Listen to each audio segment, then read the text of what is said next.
Bismillahirrahmanirrahim. Assalamualaikum warahmatullahi wabarakatuh. Alhamdulillah. Alhamdulillahi rabbil alamin. Wassalatu wassalamu ala asrafil anbiya wal mursalin. Wa ala alihi washabihi ajmain. Amma ba'd. Anak soleh dan soleha, bagaimana kabarnya pada hari ini? Alhamdulillah, semua sehat. Semoga Allah Subhanahu wa taala senantiasa melimpahkan kita kesehatan supaya kita dapat beraktivitas, termasuk belajar. Anak soleh dan soleha, pada pertemuan hari ini kita akan membahas tentang kisah keteladanan Nabi Muhammad SAW. Sebelum itu, untuk lebih berkahnya pertemuan kita, mari kita buka dengan sama-sama berdoa. Doa dimulai. A'udzu billahi minasyaitonir rajim. Bismillahirrahmanirrahim. Rabbi zidni ilman warzuqni fahman. Anak soleh dan soleha, materi kita hari ini adalah kisah keteladanan Nabi Muhammad SAW. Hari ini Ustadz akan menyampaikan tentang siapakah itu Nabi Muhammad SAW. Yang kita ketahui selama ini bahwa Nabi Muhammad SAW adalah keturunan dari Abdullah bin Abdul Muttalib.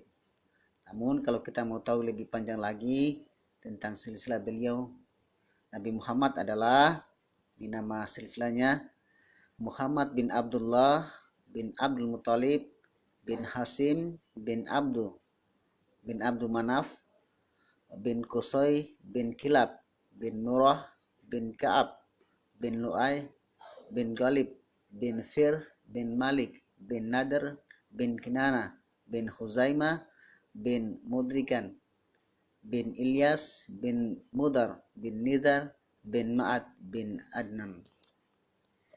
Anak soleh dan soleha, selanjutnya pada kesempatan hari ini kita akan sedikit mendengarkan tentang kisah Rasulullah SAW dengan Abu Jahal. Kalau sebelumnya kita sudah mendengarkan tentang kisah Rasulullah masa kecilnya, hari ini kita akan mendengarkan kisah Rasulullah dengan Abu Jahal. Rasulullah SAW diangkat menjadi Nabi dan Rasul tidak membuat ajaran yang dibawa dapat sampaikan dengan mudah. Jadi Rasulullah SAW ini mengemban amanah dakwah. Nabi Muhammad SAW selalu mendapat teror dan gangguan dari banyak pihak, termasuk orang-orang terdekatnya.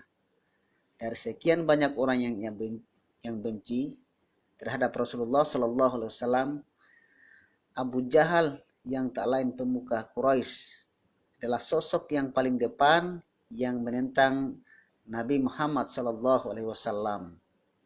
Ia terus menghadang upaya dakwah Nabi Muhammad, bahkan tak segan menggunakan kekerasan. Syekh Safiur Rahman Al-Mubarakfuri dalam Sirah Nabawiyah menceritakan sebuah kisah ketika Abu Jahal berjumpa dengan Rasulullah, kemudian mendengarkan ayat-ayat suci Al-Quran. Akan tetapi meski mendengar kebenaran, Abu Jahal tidak serta-merta beriman, tunduk dan takut. Ia malah mencaci Rasulullah. Allah Subhanahu wa taala berfirman dalam Al-Quran, surah Al-Qiyamah ayat 31, fala saddaka wala shalla. Dan ia tidak mau membenarkan Rasul dan Al-Quran dan tidak mau mengerjakan salat. Ayat ini diturunkan oleh Allah tidak terlepas dari kelakuan Abu Jahal yang menentang salatnya Rasulullah SAW. Suatu ketika Abu Jahal menjumpai Nabi Muhammad yang tengah salat di Masjidil Haram di sisi makam Nabi Ibrahim alaihissalam. Kemudian Abu Jahal membentak, "Wahai Muhammad, bukankah sudah aku larang engkau melakukan ini?" Karena bertubi-tubi mendapat tekanan. Dalam suatu riwayat dikatakan bahwa Nabi Muhammad SAW sempat memberi perlawanan kepada Abu Jahal.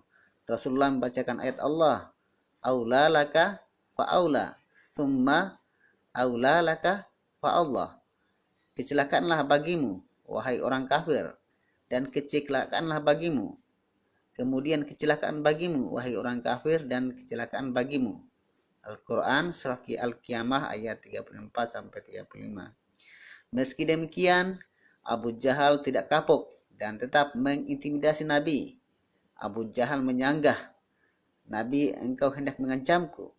Wahai Muhammad, demi Allah, engkau dan Tuhanmu tidak akan sanggup melakukan apapun. Sesungguhnya, akulah orang yang paling perkasa yang berjalan di antara dua gunung di Makkah ini. Bahkan pada kesempatan lain, Abu Hurairah bercerita, Abu Jahal pernah berkata, apakah Muhammad sujud dan menempelkan keningmu di tanah? Yang dimaksud adalah sholat di depan batang hidung kalian. Lalu salah seorang menjawab, ya benar. Abu Jahal berkata lagi, demi Lata dan Uzza, sungguh aku akan menginjak-injak lehernya dan membenamkan mukanya ke tanah. Hingga akhirnya saat Abu Jahal mendapati Nabi sholat, tidak bisa melakukan niat buruknya. Justru ia tidak berkutik dan merasa ketakutan. Saat ditanya oleh salah seorang di dekatnya, Abu Jahal berkata, sesungguhnya aku melihat ada parit dan api, sesuatu yang menakutkan, dan sayap-sayap yang ada di antara aku dan Muhammad. Lalu Rasulullah SAW bersabda, andaikah tadi ya Abu Jahal sedikit lagi mendekat kepadaku, niscaya tubuhnya akan disambar malaikat dan terkoyak-koyak satu persatu. Begitulah perilaku buruk Abu Jahal yang sampai akhirnya tidak mendapat hidayah dari Allah Subhanahu wa taala dalam keadaan hina. Anak soleh dan solehah, itulah perbuatan Abu Jahal ketika menentang dakwanya Rasulullah SAW. Dan kita tahu bahwa Nabi Muhammad itu sangat ramah, bahkan sangat menyayangi anak-anak yatim dan fakir miskin. Baik, selanjutnya kita akan belajar tentang sifat-sifat teladan Nabi Muhammad SAW. Ada 4 sifat yang mungkin kita sudah kenal. Yang pertama adalah sidik, amanah, tablik, dan fatona. Sekarang kita lihat satu persatu. Apa itu sidik? Sidik artinya benar. Sidik artinya benar. Lawan dari kata sidik ini adalah kazab, yang berarti dusta. Artinya, Nabi Muhammad SAW selain terkenal, beliau memiliki sifat-sifat yang mulia. Di antaranya adalah sidik, benar. Nabi pernah bersabda, barang siapa yang merawat dan mengasuh anak yatim dengan sebaik-baiknya, kelak mereka akan masuk surga.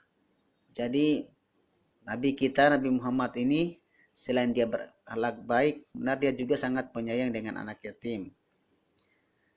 Dan tempatnya berdekatan dengan Nabi. Jadi kalau kita bersikap benar, kemudian menyayangi sesama, termasuk menyayangi anak-anak yatim, maka kita dijanji oleh Rasulullah bahwa tempat kita di surga berdekatan dengan Nabi. Hal ini diisyaratkan Nabi dengan jari telunjuk, dengan jari tengahnya yang berdekatan dan tidak terhalang apapun. Begitulah cinta Nabi Muhammad SAW kepada umatnya, terutama kepada anak yatim. Rasul terakhir adalah Rasul kita Nabi Muhammad SAW, sekaligus penutup para nabi. Yang kedua adalah amanah. Amanah berarti dapat dipercaya, dan ini sudah sangat familiar ya dalam bahasa Indonesia. Lawan dari sifat amanah ini adalah khianat. Rasulullah memiliki sifat amanah yang berarti beliau merupakan orang yang bisa dipercaya dengan menjalankan amanah dan tidak akan mengingkarinya. Tak heran jika penduduk Mekah selalu mempercayai Nabi karena beliau merupakan orang yang terpercaya. Bahkan sebelum diangkat sebagai Nabi, beliau telah dijuluki Al-Amin, yang artinya dapat dipercaya. Mustahil Nabi bersifat khianat yang mengingkari amanah dan diembannya. Tiap orang dianjurkan untuk meniru sifat Nabi ini, terutama para pemimpin agar bisa mengemban amanah terhadap jabatan dan kedudukannya. Yang kemudian adalah tablik. Tablik berarti menyampaikan. Lawan dari sifat tablik ini adalah kitman, yang berarti menyembunyikan. Dalam pengertian sifat wajib Nabi ini, bahwasanya Rasulullah memiliki sifat tablik, yang berarti Nabi selalu menyampaikan wahyu dari Allah. Nabi menerima wahyu dari Allah yang kemudian disampaikan pada umatnya.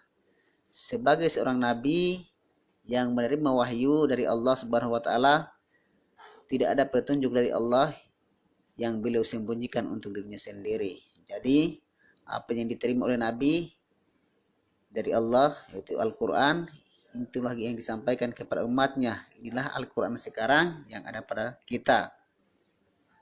Rasulullah menyampaikannya, bahkan Al-Quran ini sampai sekarang masih tetap terjaga. Kemudian yang terakhir adalah fatona. Fatona berarti cerdas. Lawan dari sifat ini adalah balada atau bodoh. Nabi Muhammad memiliki sifat fatona.